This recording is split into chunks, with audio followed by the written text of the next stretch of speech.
Job chapter 9. Sumagot si Job, "Oo, alam kong ganun nga. Pero paano papatunayan ng isang tao sa harap ng Diyos na wala siyang kasalanan? Sinong taong kayang makipagtalo sa Diyos? Sa 1,000 tanong niya, ni isa walang makakasagot.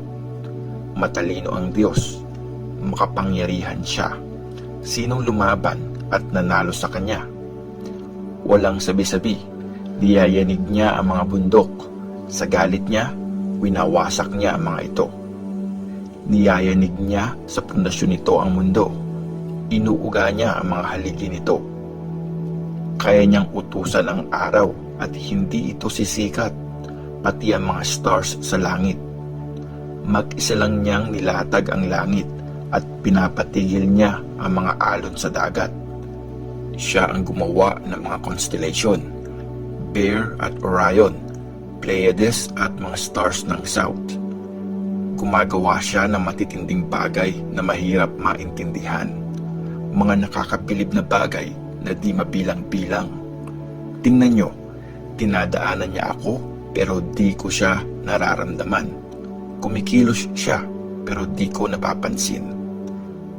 Pag may aalisin siya, sinong makakapigil sa kanya? Sinong magsasabi sa kanya, anong ginagawa mo? Hindi mapipigilan ng Diyos sa galit niya. Dinurog nga niya ang mga tumulong sa halimaw na si Rahab. Paano ako makakaisip ng isasagot sa kanya? Mga salitang gagamiting pangsagot sa paratang niya. Kahit na wala akong ginawang mali, wala akong masasabi. Paghingi lang ng awa ang pwede kong gawin sa humatol sa akin. Pag nademanda ako at tinanggap niya ito, di ako makakapaniwalang pinakinggan niya ako. Kasi nagpadala siya ng bagyo para saktan ako. Paulit-ulit na sinugatan ng walang dahilan. Di man lang niya ako pinagpahinga at pinupuno niya ng pait ang buhay ko. Kung sa palakasan lang, edi siya na.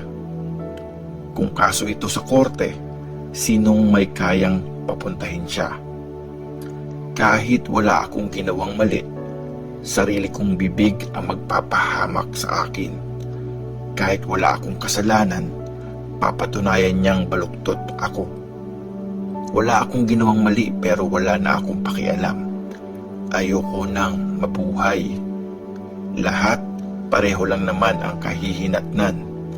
Kaya nga sinasabi ko, pareho niyang wawasakin ang mabuti at masama. Pag may mabuting taong biglang namatay dahil sa disaster, tinatawanan siya ng Diyos. Binigay ang mundo sa kamay ng masasama. Tinakpan ng Diyos ang mata ng mga judge. Kung di siya ang may gawa nito, sino pa? Mabilis lumilipas ang mga araw ko. Dumadaan lang ang mga ito. Walang mabuting nangyayari dito. Mabilis dumaan na parang bangkang gawa sa tambok. Parang eagle sa bilis ng pagdagit sa pagkain nito. Pag sinabi kong di na ako magrereklamo, di na ako malulungkot, ngingiti na lang ako. Natatakot ako na pahirapan ulit dahil alam ko namang di ako ipapawalang sala ng Diyos. Sasabihin din namang may ginawa akong mali. Bakit pa ako magpapagod para sa wala? Kahit maligo ako ng snow at linisin ng sabon ang mga kamay ko, itatapon mo pa rin ako sa hukay at mismong mga damit ko, ikakahiya ako. Hindi naman tao ang Diyos para labanan ko. Di siya tao na pwede kong sampahan ng kaso. Walang pwedeng pumagitan sa amin na makakahatol sa amin. Tigilan niya na sana ang pamamalo sa akin.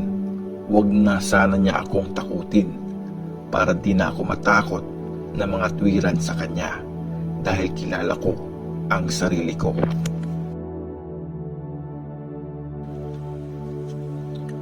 Job chapter 10.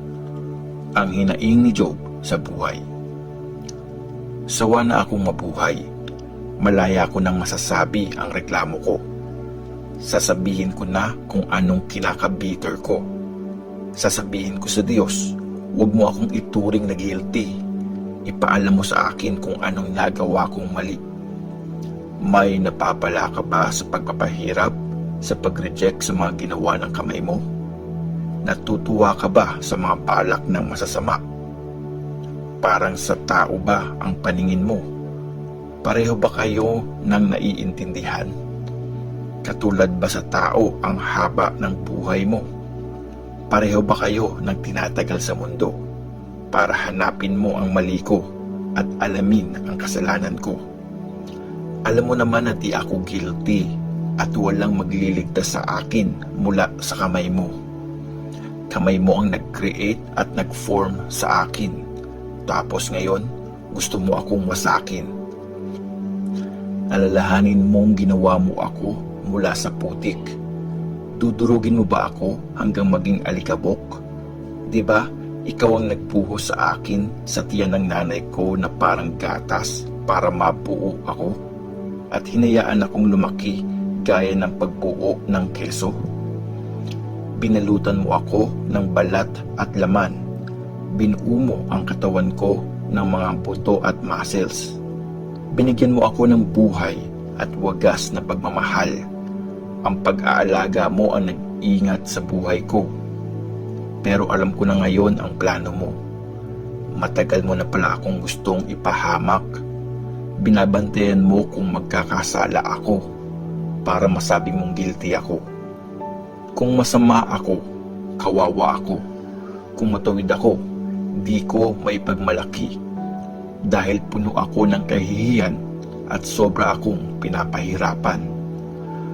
Pag gumawa ako ng bagay na may pagyayabang ko, para kang layon, hinahunting mo ako. Tapos, maghihimala ka para saktan ako.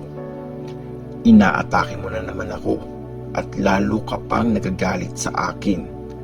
Nagpapadala ka pa ng bagong army para ako ay kalabanin.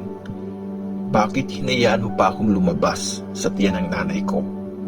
Namatay na lang sana ako bago ipanganak. Sana di na ako nabuhay mula sa tiyan. Diretso na sa hukay. Diba, konti na lang ang mga araw ko? Hayaan mo na ako para makapag-enjoy naman ako bago ako pumunta sa lugar na walang balikan, sa lupain ng lagim at matinding kadiliman, sa lupain ng anino at gulo, kung saan walang liwanag at puro na lang dilim.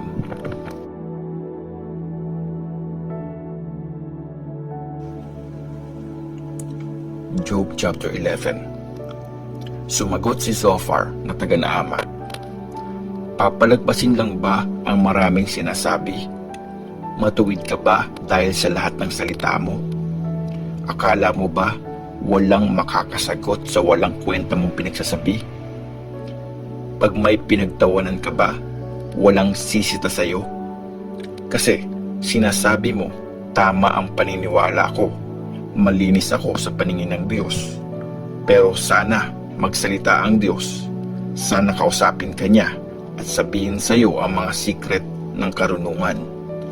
Maraming paraan ng pagtingin sa karunungan, di lang iisa.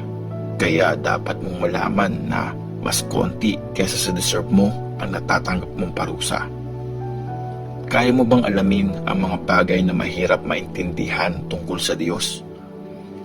Kaya mo bang malaman ang hangganan ng karunungan ng Diyos na makapangyarihan sa lahat? Mas mataas ito sa langit, maaabot mo ba? Mas malalim ito sa mundo ng mga patay, malalaman mo ba? Ang sukat nito mas malaki sa mundo, mas malawak pa sa dagat. Kung hulihin ka ng Diyos at ikulong at dalhin ka sa korte, sinong makakapigil sa Kanya? Kilala ng Diyos kung sino ang mga walang kwenta. Pag nakakita siya ng kasalanan, papalampasin niya ba? Pero magiging matalino ang taong bobo pag ang isang wild na donkey pinanganak na maamo.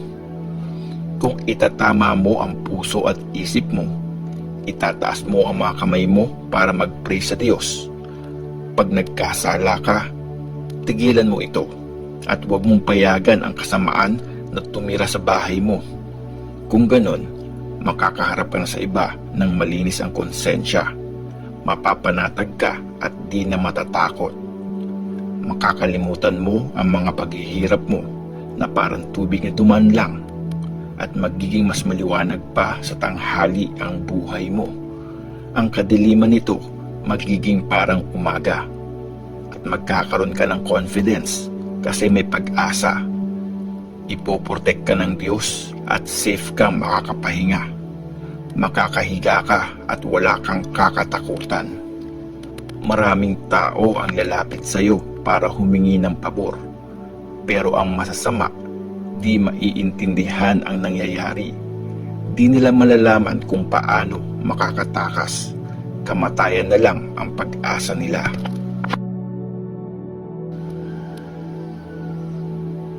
Job chapter 12. At sumagot si Job, totoo ngang kayo ang tagapagsalita ng mga tao. Pag namatay kayo, wala nang maiiwang matalino. Pero ang level natin ng pangunawa, pare-pareho. Di naman ako mas mababa sa inyo. Sino bang di alam ang mga bagay na yan? Pinagtatawanan ako ng mga kaibigan ko. Ako na sinasagot ng Diyos pag nagpe-pray. Ako na matuwid at mabuti, pinagtatawanan. Yung taong walang problema, nilalait ang nagdudusa. Lalo pang pinapahirapan ang taong pabagsak na. Ang mga magnanakaw, payapa sa bahay.